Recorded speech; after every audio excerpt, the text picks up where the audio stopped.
Buongiorno a tutti e benvenuti a una nuova puntata di Pillole di Napoletano. Oggi facciamo una cosa che non faccio praticamente mai, ovvero un video risposta. In questo caso risponderemo a un'altra utente di YouTube, una YouTuber molto seguita e molto brava, Ericottero.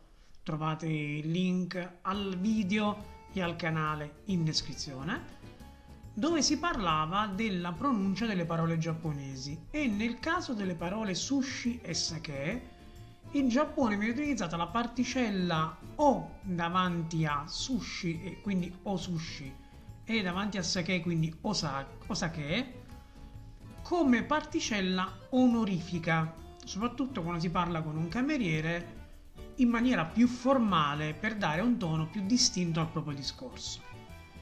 E lei si chiedeva, dato che le abbiamo segnalato che anche a Napoli si dice o sushi e o sake, no, con accento anche diverso, se anche i napoletani avessero una particella onorifica. La risposta è molto semplice. No.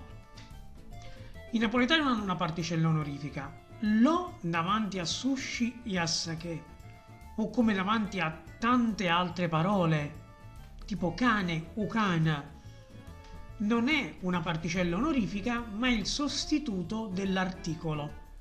In questo caso il sushi, il sake, il cane. O straccio, lo straccio, è comunque il sostituto dell'articolo maschile in generale. Questo perché è una vecchia contrazione della particella ipso o illo in questo caso, da cui poi sono derivati i vari il, lo, la, particelle latine, da cui sono derivati i vari articoli in italiano.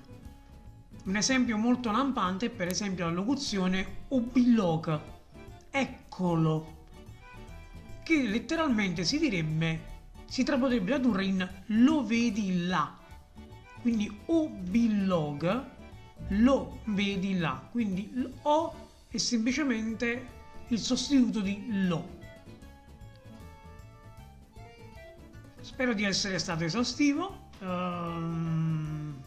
semplicemente ho approfittato di questo video per portare un altro contenuto sul canale e per fare un ringraziamento a Ericottero, che è una youtuber che seguo da tantissimi anni, da tantissimo tempo, soprattutto per la mia passione per il Giappone.